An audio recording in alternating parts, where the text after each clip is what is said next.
Stroke की स्थिति में देरी है। खतरनाक साप्ताहिक कार्यक्रम रेडियो डॉक्टर मुलाकात स्टूडियो में आए हैं नीरज बसंतानी। चलिए उनसे कुछ बातचीत पर लेते हैं।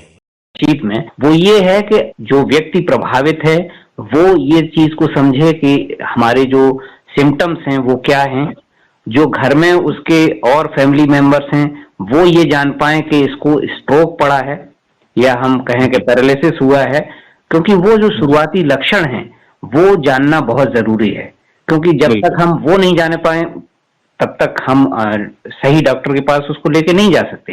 क्योंकि नॉर्मली जो घर में हम देखते हैं वो ये होता है कि अगर किसी को कोई बीमारी हुई या थोड़ा बहुत परेशानी हुई तो हम जो नियर बाई डॉक्टर होता है या हमारा जो फैमिली डॉक्टर होता है हम उसकी तरफ देखते हैं, उसके पास जाते हैं।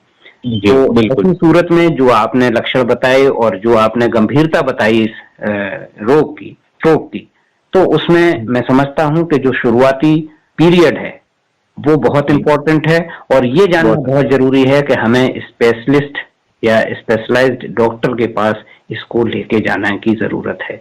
बिल्कुल सर, ये मैं समझता हूं कि जो पक्षाघात है या पैरालिसिस है, मैं समझता हूं कि ये बीमारी हम वर्षों से सुन रहे हैं। मेरे ख्याल से बहुत पुरानी बीमारी है और कई सालों से हम तो इसको देखते सुनते आए हैं। तो क्या इसके इलाज में कोई तब्दीलियां हुई हैं पहले के मुकाबले, अगर हम आज के दौर को देखें तो? जी बिल्कुल, आपने बहुत अच्छा सवाल पूछा है। स्ट्रोक के इलाज में पिछले 10-12 साल में इतनी तरक्की हुई है और जैसे कि आपके हार्ट अटैक के इलाज में हुई है तरक्की।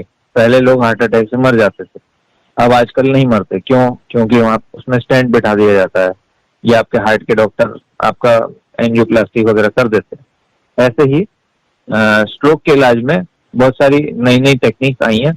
एग्जाम्पल एक तो बताई दिया है मैंने आपको, टेनेक्टिप्लेज जी का इंजेक्शन आया है, जिससे इस्कीमिक स्ट्रोक का क्लॉट डिसॉल्व हो जाता है और आपका ब्लड फ्लो वापस रिस्टोर हो जाता है ब्रेन में। जी दूसरा जो आया है, जो मैं दूसरे टाइप के स्ट्रोक के बारे में बात करूं तो हेमोरेजिक स्ट्रोक में अब आपके लिए आपकी सर्जरी बहुत इजी हो गई है। आप सर्जरी करके क्लॉट को निकाल सकते हैं। जब आपकी खून की नस फट जाती है तो उसको निकालना बहुत आसान हो गया है, क्योंकि सर्जिकल टेक्निक बहुत एडवांस्ड हो गई है न्यूरो सर्जरी में। तो मैं समझता हूँ कि अगर आप टाइम पे इलाज करें तो स्ट्रोक के पेशेंट्स वापस अपनी जिंदगी में, रूटीन लाइफ में लौट सकते हैं। बिल्कुल जी डॉक्टर साहब, आपने जो बात बताई कि बहुत इम्पोर्टेंट है इस चीज को जानना कि हम वक्त रहते जो मरीज है उसको डॉक्टर के पास लेके जाएं। डॉक्टर साहब, ये जो स्ट्रोक की सिचुएशन है या पैरालिसिस की सिचुएशन है, इसमें जो आपने बताया कि हम इलाज करते हैं जहां पर टेनेक्टिप्लेज देके डिसॉल्व करने की कोशिश करते हैं, जो ब्लड सर्कुलेशन है वापस हमारे जो मस्तिष्क को पहुंचाने का प्रयास करते हैं, और जो दूसरी सिचुएशन है जहां हेमरेज की सिचुएशन होती है वहां सर्जरी के द्वारा क्लॉटिंग जो है वो निकालने का प्रयास करके वापस जो ब्रेन का फंक्शन है उसको नॉर्मलाइज करने का कोशिश करते हैं। जी क्या ये जो पूरी प्रक्रिया है इलाज की या सर्जरी की, इसके बाद जो मरीज है उसको वापस अपनी नॉर्मल जिंदगी में आने में क्या सहूलियत बरतने की जरूरत है, क्या क्या सावधानियां बरतने की जरूरत है आगे, जिससे कि वो फर्दर जो है कभी उसको ऐसी कोई सिचुएशन से दो चार ना होना पड़े? देखिए, सबसे इम्पोर्टेंट तो ये है कि आप कितनी जल्दी इलाज कराने हमारे पास आए। जी, उस पर ही डिपेंड करता है कि आपकी रिकवरी कितनी फास्ट होगी। ओके। तो एग्जाम्पल की कोई पेशेंट 1 घंटे में हमारे पास पहुंच गया और हमने 1.5 घंटे पे उसे इंजेक्शन लगा दिया, तो हो सकता है कि वो अगले 2 दिन में बिल्कुल फिट हो जाए। जी जी। लेकिन यही पेशेंट अगर हमारे पास 4-4.5 घंटे में आया और हमने तब उसे इंजेक्शन लगाया, तो हो सकता है उसकी रिकवरी में हफ्ता 10 दिन लग जाए या महीना भर भी लग सकता है। तो जितना ये सब बढ़ता जाएगा उतना ही रिकवरी का जो पीरियड है वो भी बढ़ता जाएगा। जी बिल्कुल। ऐसे ही हेमरेजिक स्ट्रोक में भी है, जो खून की नस फटने से होता है, उसमें भी ऐसे ही है कि आपने अगर जल्दी ऑपरेशन कर दिया 24 घंटे के अंदर, तो आपका रिकवरी, पैरालिसिस का रिकवरी बहुत फास्ट हो जाता है और आपको ज्यादा टाइम बिस्तर पर रहने की जरूरत नहीं पड़ती। लगभग आप महीने 2 महीने में आप चलने फिरने लगते हैं। लेकिन यही अगर हम लेट करें, ऑपरेशन 2 दिन 3 दिन के बाद करें, तो उसी में रिकवरी में 4 से 6 महीने भी लग जाते हैं, ज्यादा भी लग जाते हैं किसी किसी पेशेंट्स। पहले डॉक्टर साहब धारणा ये हुआ करती थी कि ये जो पक्षाघात है या मस्तिष्क का आघात है, मस्तिष्क का जो स्ट्रोक है, मस्तिष्क का दौरा जिसको हम बोलते हैं, वो लाइलाज होता है। लेकिन अब जो है चिकित्सक की ये जो व्यवस्था है वो इतनी सुचारू और सुदृढ़ हो गई है कि अब जो है हर समस्या का हल मौजूद है, चाहे वो हेमरेज की स्थिति हो, चाहे वो नॉर्मल ब्लॉकेज की स्थिति हो।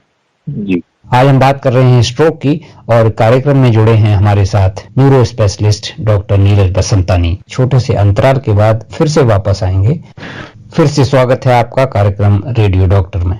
डॉक्टर साहब, जो मैं समझता हूँ कि हमारा आजकल का जिंदगी में जो लाइफस्टाइल है वो कहीं ना कहीं इन सब बीमारियों के लिए, इन लक्षणों के लिए जिम्मेदार होता है। तो क्या वो लाइफस्टाइल चेंज हमको करना होगा अपनी जिंदगी में, जो है हमें स्वस्थ जीवनचर्या में वापस ला सके? बिल्कुल बिल्कुल सही कहा आपने। जो आजकल की दिनचर्या है उसमें लाइफ में इतना स्ट्रेस बढ़ गया है लोगों के दिमाग में, और इसी लोगों का स्क्रीन टाइम बहुत बढ़ गया है। लैपटॉप, मोबाइल और टीवी में लोग अपना समय व्यतीत करते हैं। जहां हम बोलते हैं एक्सरसाइज आप करो, तो मरीज इस बात को सीरियसली नहीं लेते। एक्सरसाइज करना, व्यायाम करना बहुत जरूरी है आपकी दिनचर्या में। आधे से 1 घंटा व्यायाम बहुत जरूरी है स्ट्रोक को प्रिवेंशन के लिए। मतलब आपको पक्षाघात नहीं हो आगे चल के या कभी भी, उसके लिए आपको 1 घंटा एक्सरसाइज करना बहुत जरूरी है। भले आप कोई भी एक्सरसाइज करें, वॉकिंग करें, जॉगिंग करें या कोई भी करें। दूसरा, स्मोकिंग बहुत इंपॉर्टेंट रिस्क फैक्टर होता है पक्षाघात के लिए, और स्मोकर्स वो हमेशा हाई रिस्क में रहते हैं। जो हमारा रूरल तबका है डॉक्टर साहब, उसकी अगर मैं बात करूं तो जो इनमें जो आपने कहा कि जो स्मोकिंग का कल्चर है वो सबसे ज्यादा मैं समझता हूं कि वो हमारे ग्रामीण क्षेत्र में होता है।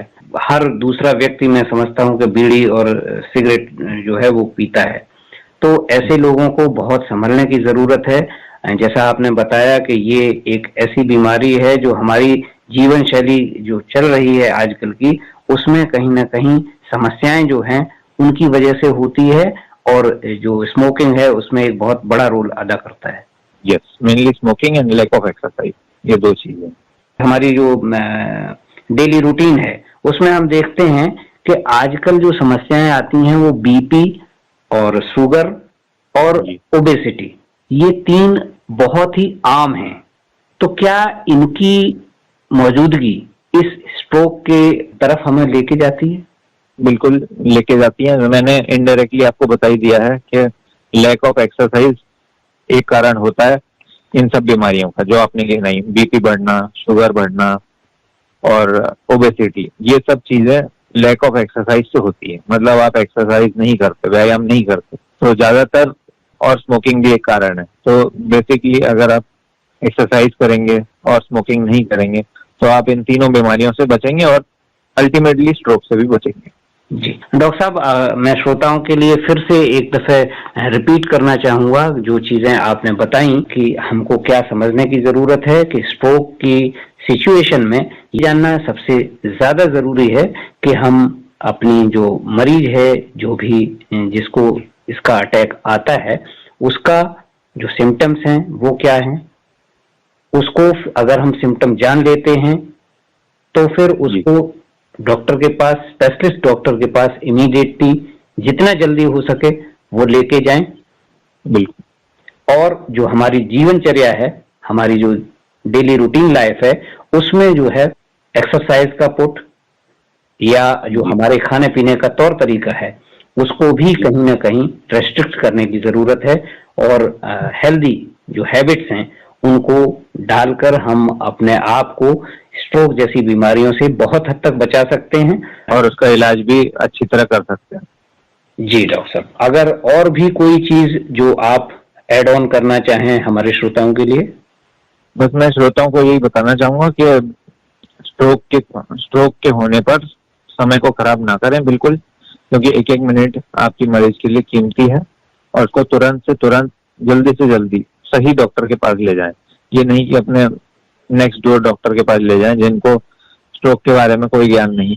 जी, तो आप न्यूरो स्पेशलिस्ट के पास उसे ले जाएं जो आपको सही रास्ता और सही इलाज टाइम पे कर सके।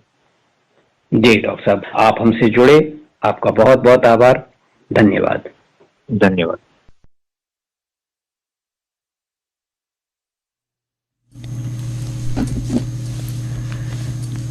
अभी आप सुन रहे थे स्वास्थ्य समस्याओं पर आधारित हमारा साप्ताहिक कार्यक्रम रेडियो डॉक्टर। आज का हमारा विषय था स्ट्रोक की स्थिति में देरी है खतरनाक, और विशेषज्ञ थे डॉक्टर नीरज बसंतानी।